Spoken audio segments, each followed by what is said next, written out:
Hey y'all, Big Tim here. Thanks for tuning in for another episode of Old School and Bass with Big Tim. So I had a guy ask me the other day about replacing trebles on my crankbaits. And yes, I do replace every treble on every crankbait that I get. Um, it's just a tournament mode for me. I know I wanted to reach in my box and pull out a crankbait and know that it was something that I had every bit of confidence in the hook that was on it, and that I put it on and I put it on the right way. So I replace every treble hook. That's not to say that you have to. You know, a lot of the baits out there have, nice, good treble hooks on them. But for me, I wanted strong, dependable, super sharp hooks. So for that, I generally replace them with what I want. So we already talked in another episode about how I believe in red treble hooks in the front. And I do in the front of any kind of crankbait that's going to be under, say, 10, 12 feet. I definitely believe in a red treble hook in the front. And for most applications, that's going to be this Daiichi.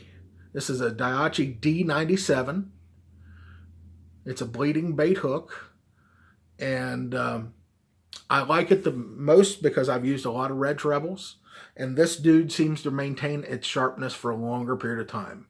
It's super sharp, and it also maintains its color for a longer time. Once it starts turning a brassy color, I know it's time to replace this dude. The only drawbacks that I have for this hook is it's a standard length shank on the hook. I wished it was a shorter shank. I've actually written Daiichi and tried to get them to make a short shank hook. They didn't feel the need, so here we are. I also like the fact that it's a round bend hook. And we'll go ahead and talk about round bend versus extra wide gap right now. I like round bend hooks basically for cold water. The round bend hook seems to hold up better. It penetrates a little bit thicker into the membranes of the fish when the water's cold. And let's face it, if the water's cold, the inside of the fish's mouth, where you're going to probably hook them, is cold. And so that makes it a little stiffer and maybe a little harder to penetrate. So this hook, whose points are turned straight up and down, versus an EWG, whose hook points are facing inward, this one's going to hold those bites a little better, a little tighter. Now, that being said, in the summertime, I'll switch over to an EWG. I like these because they give you a little wider gap. Okay. This happens to be the KVD 1X strong, 2 short. Okay. And that's the way they look. Again, staying with the KVD 1X 2 short. Here's the black nickel. Okay. The red KVD, they're good. I like them. They're just not as sharp and stay as sharp as the Daiichi bleeding bait. I'll use these in those circumstances when I have to have a short shank. I will put these on regardless of whether it's cold water or not. Until I can get Daiichi to make a short shank, this is my alternative. Okay. Another hook I've been using a lot of lately, and I've used a lot of Kamikatsu hooks, but this one is really special. It's also a short shank, and you can see the wire diameter. It's a beefed up hook, but still, as Kamikatsu says, sticky sharp. What's really cool about this, and I don't know if I can get this on the camera to show, this hook has kind of a tapered, not point, but tapered line tie. So it makes it a lot easier to put on split rings. A lot of times, if you're good, you can put this dude on without using pliers or split ring pliers or anything. While we're on the subject, I don't care for using split ring pliers. I think they end up bending and mangling and damaging the integrity of the split rings. I would rather use a regular pair of pliers. I'm going to have another guy over here probably in a week or two, and I'll show you how I do it using regular pliers as far as replacing your trebles. split ring pliers, to me personally, I think they damage your split rings, and I don't want to have any worries when I'm out there fishing. So we'll talk about that or show you that in another episode. One other hook I'm really excited about. I just bought these. I have yet to try them. This is the Owner ST35.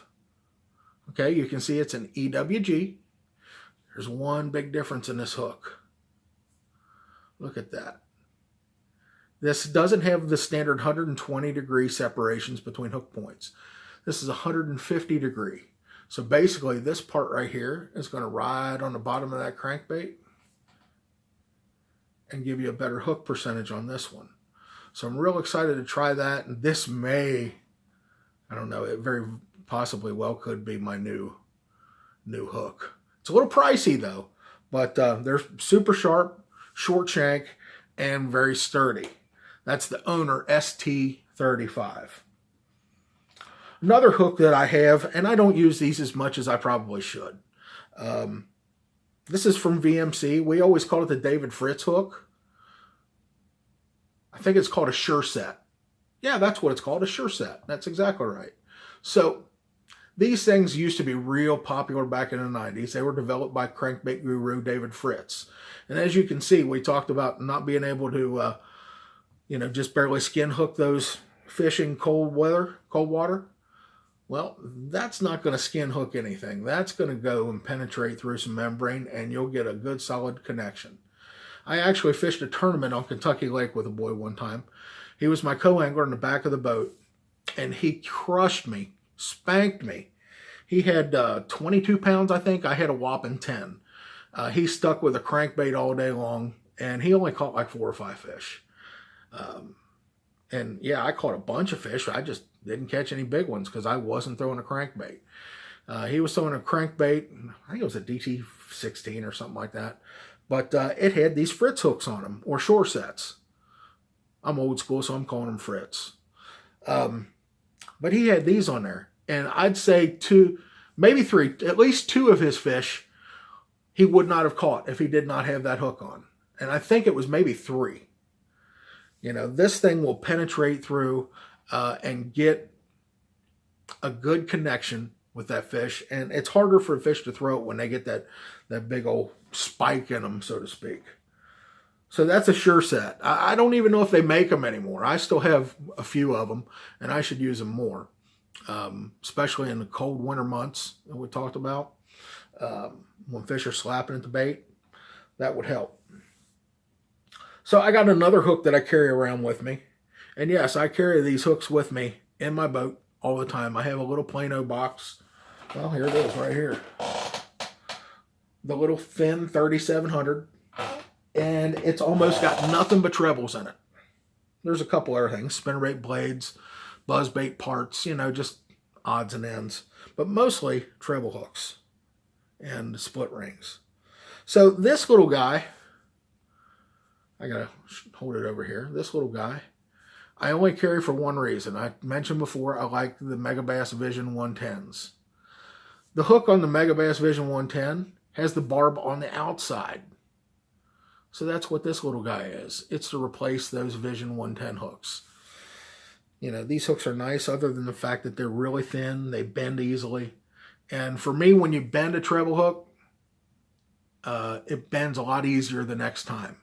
So anytime I have a bent treble hook, if I can spare a couple of seconds to replace a treble, I will. Because for me, once you learn to do it with pair pliers and you have the right stuff, it doesn't take very long to change a treble hook. It shouldn't. So if I see one's bent, a lot of times I won't try to rebend it. I will just take it off and throw it and get rid of it.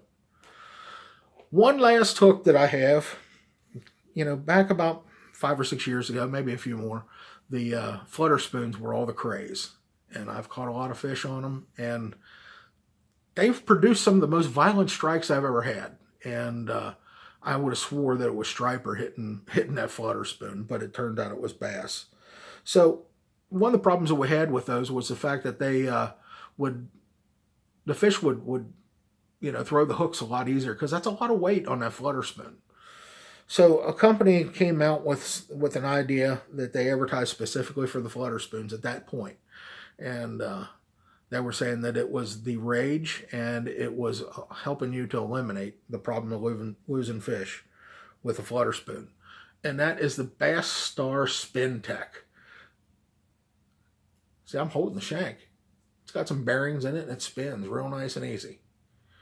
And it did make a difference. You know, I was having a better catch ratio with the bites that I was getting on that flutter spoon. So I don't use this very often. That's pretty much what I keep it for, is a flutter spoon. I have a few of those. So there's one last thing we need to talk about with treble hooks, and that's size. You know, we talked about how you can use a short shank hook like these, and you can go one size bigger. Now, for most intents and purposes, your crankbaits are going to come with one of three sizes: 2s, 4s, and 6s. 2s are the largest, 6s are the smallest. There are some crankbaits out there that you'll have that have number 8s on them. Those are real tiny little crankbaits, a lot of crappie baits.